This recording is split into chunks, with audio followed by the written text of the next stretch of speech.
At Berendo Middle School, the flag was up and school was about to start. I thought it was a firecracker. I mean, it's the worst possible nightmare. You know, we expected the worst. To get the call that there's been a shooting, a school shooting. I thought it was a bomb. He came in shock. He's got multiple holes in his face. Into his eyes, into his chest, but also into his brain.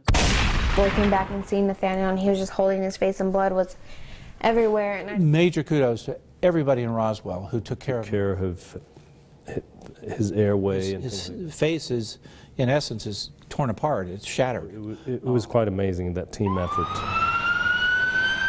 That was the first miracle. 911. Hey, we're in your middle school. Kid just got shot. That first responders kept Nathaniel Tavares alive.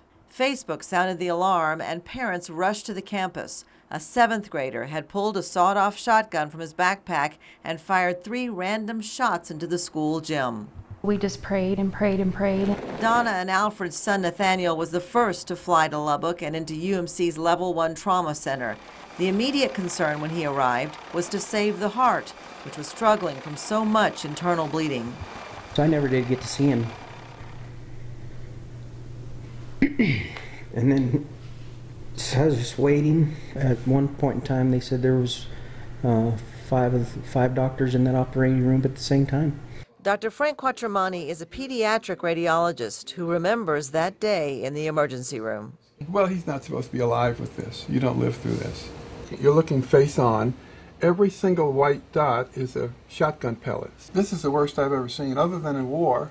We've seen soldiers come back from war, and if there's a shotgun blast or shrapnel blast, that's what it looks like. I mean, this is a war injury. Another view looks at the depth of a single pellet. There's one right in the middle of his brain, right there. And where multiple pellets are clustered together. This entire cluster is actually inside the left eye. Sorry, that's really bright. My left eye, if you shine a really bright light in it, I can just see a little dot out of like the corner of my eye. It's a different eye, has a different kind of structure to it now. The right eye was also severely injured, so both eyes were swollen shut for a month after the shooting. Now, with a very strong contact lens in the right eye and powerful glasses, Nathaniel has some vision on that side.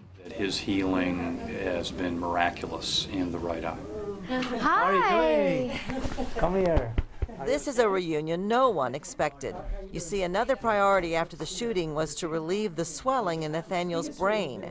Maybe even minutes late, maybe he wouldn't make it. You know, it was very urgent situation.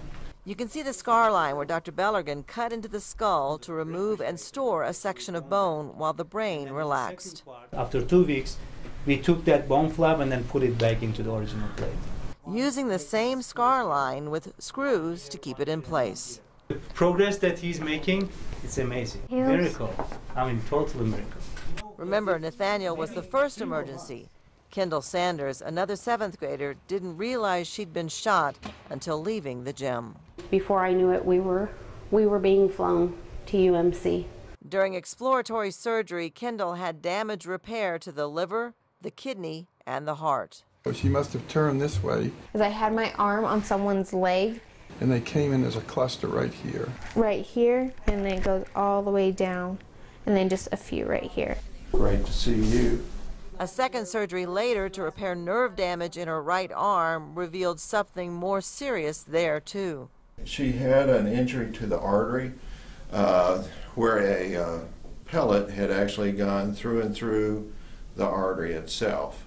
And then we used some of her own vein to do that bypass. And so what was supposed to be about a 45-minute surgery turned into a 5.5-hour surgery with an entire different team of doctors. She's come a very long way, kind of moving her fingers and all that. She couldn't do that beforehand. You're going to round to the nearest tent.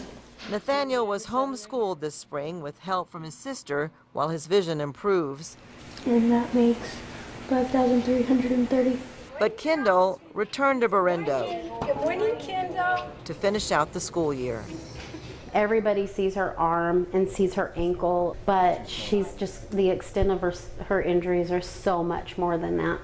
She's in just a lot of pain all the time with her back. She's tough. She's a tough, tough girl. Spine comes down and sends out a nerve root, so that one could be sitting on a nerve root. Causing back pain? Causing back pain, sure could.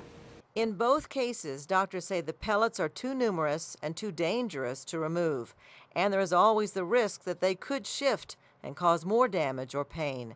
But that's not stopping either of them from having fun with their friends and just enjoying life. That kid can cut a rug, let me tell you. He's a miracle child in his own right. He has an amazing attitude. He makes me feel like I need to have a positive attitude too. It's a huge blessing that he made it through. She's one of my best friends. We're fighting this together. Turn the pages of this year's Berendo yearbook, and the shooting is referenced only by the day that it happened, with big corner pictures of the girl and the boy who flew to UMC on a prayer. I absolutely love the hospital. I mean, they saved his life.